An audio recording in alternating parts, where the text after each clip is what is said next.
अध्यात्म विज्ञान कोई धर्म या संप्रदाय नहीं है, ये स्पिरिचुअल साइंस है जो कुदरत के कानून पर आधारित है।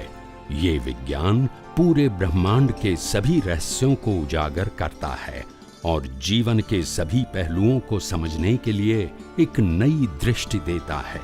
इसी को आर्ट ऑफ विजन कहते हैं, दुनिया को देखने की एक नई दृष्टि, जो अध्यात्म विज्ञानी परम पूज्य स्वामी श्री कमलेशानंद जी के निर्देशन में सनातन सत्य का अनुसंधान कर हमारे जीवन को प्रकाशित करे।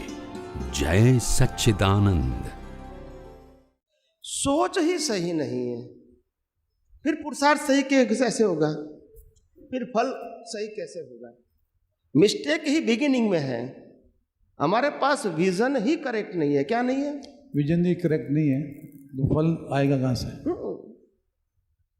महावीर ने कभी नहीं कहा कि मैं भगवान हूं, राम ने कभी नहीं कहा कि मैं भगवान हूं, कृष्ण ने कभी नहीं कहा कि मैं भगवान हूं। अगर वो बोलते हैं कि मैं भगवान हूं तो वो अज्ञानी है।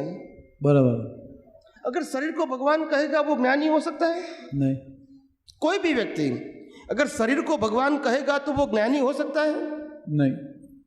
सिंपल बात है। तो उन्होंने तो कहा नहीं है, हम जबरदस्ती से मानते हैं। बोला आप तो नहीं कहते, हम तो मानेंगे आपको भगवान। तो मिस्टेक किसकी है? हमारी है, उनकी नहीं है। उन्होंने ये ज्ञान नहीं दिया है कि मैं भगवान हूं, आप मेरी आरती करो, पूजा करो, वो नहीं कहा है। बराबर। आप व्यवहार दृष्टिकोण से आप इसकी पूजा करते हैं, आरती करते हैं, तो वो गलती नहीं है, श्रद्धा से करते हैं। मगर आप इसको सनातन सत्य मत मानो। व्यवहार सत्य से करेक्ट है, उदय कर्म से करेक्ट है, अपने जो कुल धर्म मिला है इसके मुताबिक करेक्ट है, मगर ये मूल धर्म नहीं हो सकता। बराबर। इतना तो समझ में होना चाहिए ना। बिल्कुल। पूजा करो या न करो, आरती करो या न करो, वो प्रश्न नहीं है। विजन करेक्ट होना चाहिए। करो तो भी होना चाहिए, नहीं करो तो भी होना चाहिए। यहाँ इंपॉर्टेंट विजन का है, एक्शन का नहीं है। और ये जो आपने बताया विजन, जो 5 आज्ञा के ऊपर चला, यही विजन है। 5 आज्ञा भी विजन संपूर्ण नहीं है। 5 आज्ञा में मैं शुद्धात्मा हूं और व्यवस्थित शक्ति, ये 2 विजन है, बाकी सब को रिलेटेड है। आपको फाइनल विजन प्राप्त करने की प्रक्रिया करना है। क्या करना है? आपके शुद्धात्मा में आने के लिए है वो। हाँ, बाकी दादा भगवान को 1958 में जो ज्ञान प्रकट हुआ था वो 5 आज्ञा के रूप में नहीं हुआ था, वो सत्साधन के रूप में नहीं हुआ था, वो आत्मा के रूप में नहीं हुआ था, वो कुदरती रचना के रूप में हुआ था, जो मैं अभी बता रहा हूँ। और कुदरती रचना का उन्होंने टाइटल दिया व्यवस्थित शक्ति। बराबर। नहीं समझ में आया? ये समझ में आनी चाहिए, सब समझ आ जाएगा। तो हर बातों को एग्जैक्ट ये लोगों को मालूम नहीं, तो फिर क्या करेंगे? और इसीलिए मेरे को बार बार बताना पड़ता है। क्या करना पड़ता है? ये मेरा रोल ही ऐसा है। रोल समझते हैं? दादा भगवान नहीं कहते थे ये सभी अवतारों का भंगार मेरे पास आया है। भंगार नहीं समझते? भंगार की वैल्यू कितनी हुए? सभी अवतारों में से जो रिजेक्ट हुआ, रिजेक्ट समझते हैं ना, वो भंगार हमको मिला है। इसको रिपेयर करना है, अभी क्या हो गया? उसके पार्ट भी नहीं मिलते अभी। इसके पार्ट्स भी नहीं मिलते। कंपनी भी बंद हो गई। मैं दादा भगवान जैसा शुद्ध आत्मा हूँ। ऋषभ देव दादा, कृष्ण भगवान, जैसे ये जो बोला गया, जैसे तो भाई अभी आपने थोड़ा सा इसको एक्सप्लेन किया कि भाई ये सही नहीं, जैसे तो हम लोग उसको समझ नहीं पाए, भूल हमारी है। दादा भगवान ने भी बोला, एक मिनट। हाँ बोले, मैं सुनता हूँ। शास्त्र जो है वो सही है, लेकिन उसका जो मर्म है वो ज्ञानी पुरुष से समझो। वही तो मैं कहता हूँ, कोई शास्त्र गलत नहीं होता है, शास्त्र सही होता है, मगर शास्त्र को समझाने वाला सही नहीं है ना, क्योंकि उसके पास एक्सपीरियंस नहीं है। तो वो सही कैसे बता सकता है? वो उसका अर्थ बता सकते हैं, मर्म। और ये अर्थ में तो गड़बड़ हो गई। अर्थ में क्या हो गया? गड़बड़ हो गया। शास्त्र तो गलत नहीं हुए ना, उनको बताने वाले अगर सही नहीं बता पा रहे हैं तो शास्त्र की तो मिस्टेक नहीं है।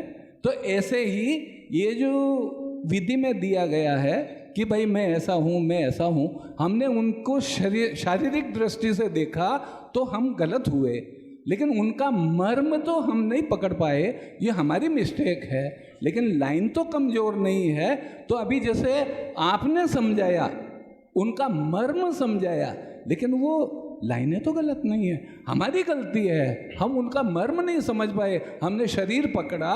जबकि जो शक्ति है उनकी, जैसा कि अभी आपने जो समझाया, तो ज्ञानी पुरुष से समझना है, हमको आपसे समझना है, लेकिन वो शब्द तो गलत नहीं है ना, माफ़ करना। वही तो मैं कहता हूँ कि ज्ञानी पुरुष ने बताई गई बात कोई भी गलत नहीं हो सकती है अगर हम इसका आशय समझे तो, मगर शब्दों का सिंपल मीनिंग निकालेंगे तो गलती ही होने की संभावना है। क्या बताया? आज ज्ञानी पुरुष दादा भगवान ने बहुत बार कहा है और किताबों में भी छपा है कि मैं दादा भगवान नहीं हूँ, मैं A.M. पटेल हूँ, भादरण का पटेल हूँ, और मैं ज्ञानी पुरुष हूँ, और जो अंदर प्रकट हुआ है वो दादा भगवान है। फिर भी हम जब दादा भगवान की बात करेंगे तो कोट टोपी वाला ही दिखता है। ये किसकी मिस्टेक है? नहीं, वो मिस्टेक किसकी है? फिर कहेंगे कि नहीं दादा भगवान तो इसको दादा भगवान मानते हैं, तो गलती क्या है? नहीं, मतलब वो रिलेटिव सत्य से आप सनातन सत्य प्राप्त नहीं कर सकते हैं। फिर आपको पुण्य मिलेगा, अज्ञान वही का वही रहेगा, अज्ञान नहीं जाएगा। अगर इसको आप दादा भगवान मानोगे तो पुण्य जरूर मिलेगा, मगर अज्ञान वही का वही रहेगा, और मुक्ति के लिए अज्ञान निकालने की जरूरत है, पुण्य की जरूरत नहीं है। तो ये बात बिल्कुल सेट कर लो कि मुक्ति के लिए अज्ञान निकालने की जरूरत है, पाप पुण्य की जरूरत नहीं है। और पाप पुण्य अज्ञान निकल गया तो वो बाय प्रोडक्ट है। क्या है बाय प्रोडक्ट? समझते हैं ना? बाय प्रोडक्ट समझते हैं? अगर मैं गेहूं की खेती करूंगा तो घास बाय प्रोडक्ट में मिलेगा, घास की खेती नहीं करना है। नहीं समझ में आया?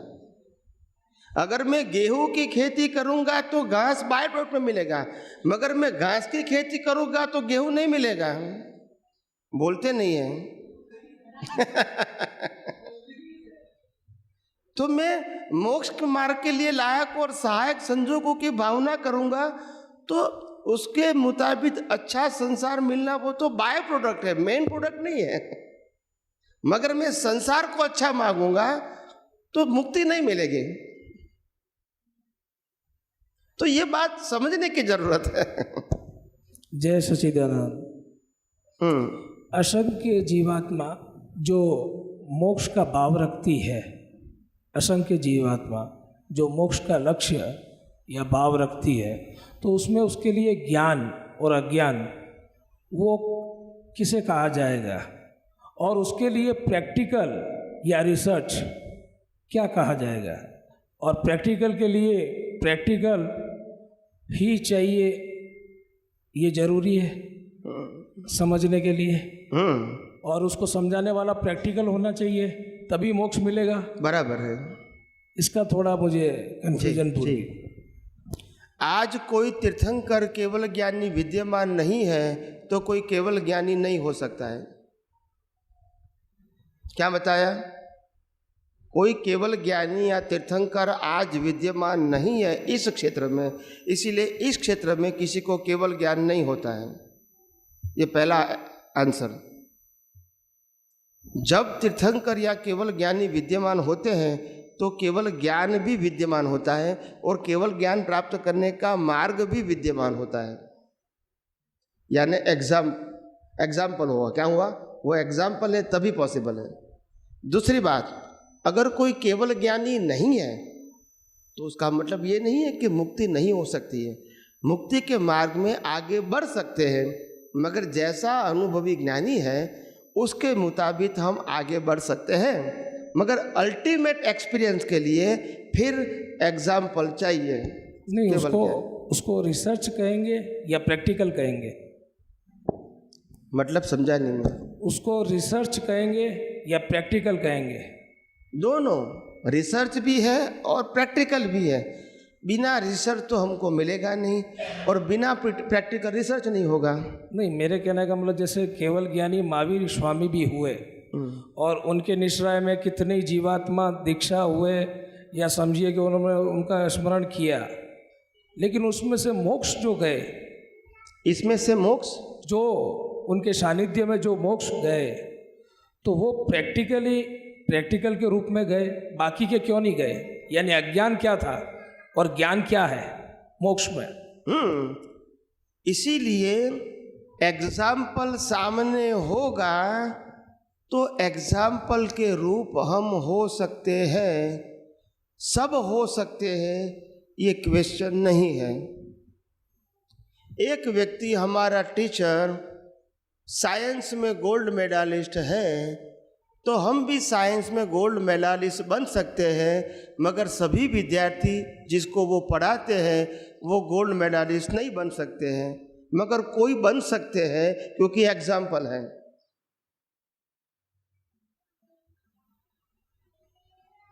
एग्जाम्पल नहीं है तो कोई नहीं बनेंगे। हर बात के लिए एग्जाम्पल चाहिए, लाइव। क्या चाहिए? लाइव।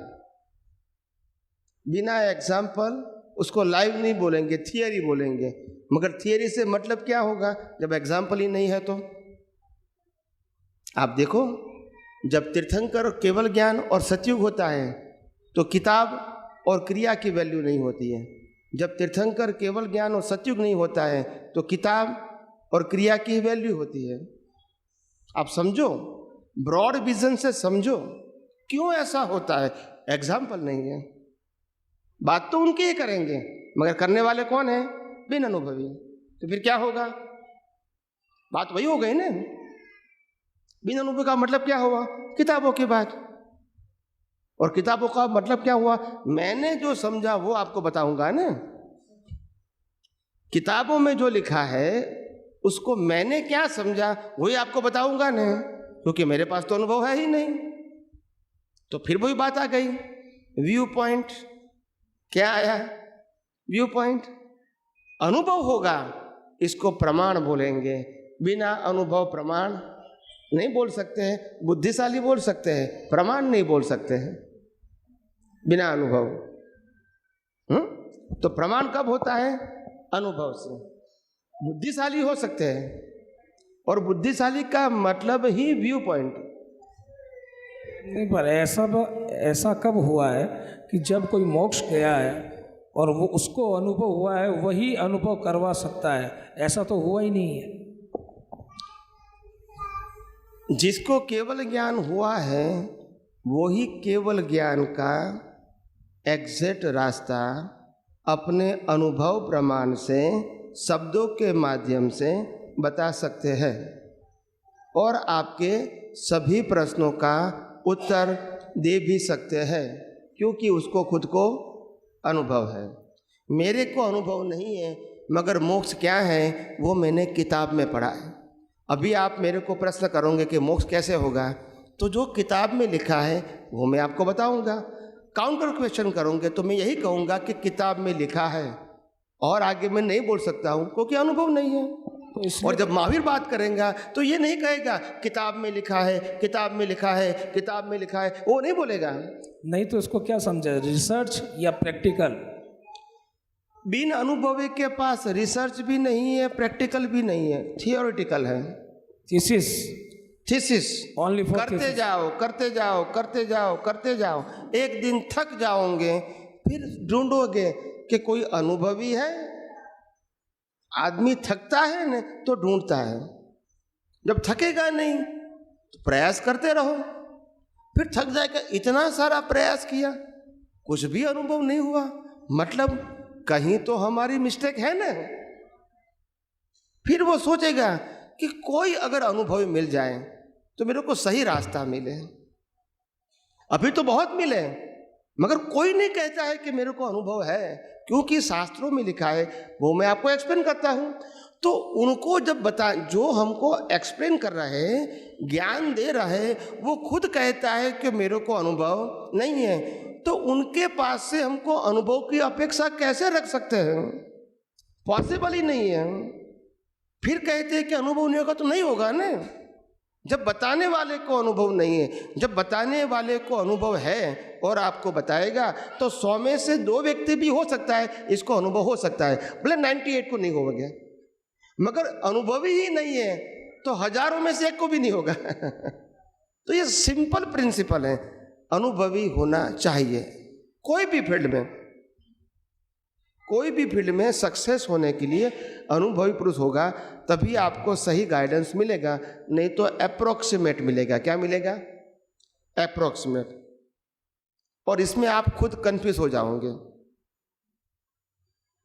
और मेरे खुद को भी कंफ्यूज करने वाले बहुत लोग हैं। मेरे को बहुत कहते हैं लोग महात्मा के, स्वामी जी अभी आप 5 आज्ञा की बात करो, सत्साधन की बात करो, सामयिक प्रतिक्रमण की बात करो, आरती की बात करो, कीर्तन भक्ति की बात करो। वो मेरे को बता रहे हैं, मेरे को गाइडेंस नहीं चाहिए, मगर वो मेरे को दे रहे हैं। मैं जरा जागृत हूँ, इसीलिए इन लोगों की बातों को मैं विथ रिस्पेक्ट रिटर्न करता हूँ। क्या करता हूँ? With respect return with thanks. और क्या करूँगा? मैंने बोला जब से मैंने ये बोलना शुरू कर दिया, उससे समय से विज्ञान खत्म हो जाएगा, फिर साइंस नहीं रहेगा, फिर रिलेटिव सत्य हो जाएगा। क्या हो जाएगा? रिलेटिव सत्य। तो ज्ञान तो मेरे पास है, बोलने की जरूरत नहीं है, नहीं तो आप कंफ्यूज हो जाओगे फिर। और मैंने हर बात के अंदर मेरा खुद का ऑब्जर्वेशन है, मेरा खुद का थिंकिंग है। ऐसा नहीं कि भाई दादा भगवान ने जो किया वही मेरे को करना है, महावीर ने जो किया वही मेरे को करना है, कृष्ण भगवान ने जो किया वही मेरे को करना है, राम ने जो किया वही मेरे को करना है। ऐसा नहीं है। मेरे को क्या समझ में आता है, अनुभव में आता है, वही मेरे को फॉलो करना है और दूसरे को बताना है। आप समझे? इसका 100% पैरामीटर कोई है जिससे ये हम मालूम कर सकें, अनुभव में ले सके, प्रैक्टिकल में ले सके? है न, पैरामीटर तो होना ही चाहिए ना। नहीं, जैसे हमको आपने बताया कि किताबों में, शास्त्रों में सब लिखा हुआ है, तो ये सब हमारे लिए तो रिसर्च हो गया है। रिसर्च क्या करोगे? बिना दृष्टि रिसर्च कैसे करोगे? बिना दृष्टि रिसर्च नहीं हो सकता है। दृष्टि होने के बाद रिसर्च हो सकता है। हमारे पास सही विजन नहीं है, रिसर्च कैसे करोगे? आपका विजन में रिलेटिव सत्य है, वही सनातन सत्य है, आप रिसर्च क्या करोगे? पहले आपको सनातन सत्य क्या है वो समझना पड़ेगा, उसके बाद आप स्टडी करोगे तो मालूम हो जाएगा कि ये बात रिलेटिव सत्य है और ये बात सनातन सत्य है। तो सनातन सत्य के बाद मोक्ष के लिए, रिलेटिव सत्य के बाद संसार के लिए। मगर आपके पास विजन ही क्लियर नहीं है तो आप इसमें क्या रिसर्च करोगे? अब 40-40 साल से सत्संग करते हैं, रिसर्च नहीं करते हैं, क्या करेंगे?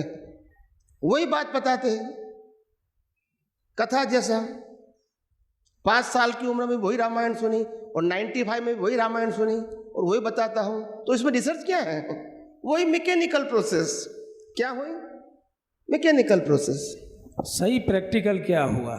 प्रैक्टिकल ये होना चाहिए कि पहले आपको कहीं से भी ये सनातन सत्य क्या है दुनिया का, मैं धर्म की बात नहीं करूंगा, व्यक्ति की बात नहीं करूंगा, ये पूरे वर्ल्ड का सनातन सत्य क्या है, यूनिवर्सल ट्रूथ क्या है, वो पहले समझने की कोशिश करो। अगर ये बेस होगा तो उस बेस पे आप आगे बढ़ सकते हो, वो गलत नहीं है आपके लिए। मगर बेस तो पहले सही होना चाहिए। जब बेस ही गलत है, आगे की मंजिल सही कैसे हो सकती है? आप समझे ना? तो पहले बेस सही जानो, फंडामेंटल है, उसमें कभी कंफ्यूजन नहीं होना चाहिए। आज हम धर्म के मार्ग में, आध्यात्म के मार्ग में बड़ी बड़ी बातें करेंगे, मगर हम साधु संत सन्यासियों को पूछेंगे कि आप लाइन ऑफ डिमार्केशन, प्रारब्ध और पुरुषार्थ में बताओ, कर्म और कर्म फल में बताओ, लाइन ऑफ डिमार्केशन दोनों की डेफिनेशन बताओ, वो नहीं बता सकते हैं। हम उसके पास से साइंस की अपेक्षा कैसे रख सकेंगे जब फंडामेंटल ही मालूम नहीं है? फंडामेंटल समझते हैं ना, वही नहीं मालूम है उसको। तो आगे कैसे बात करेंगे?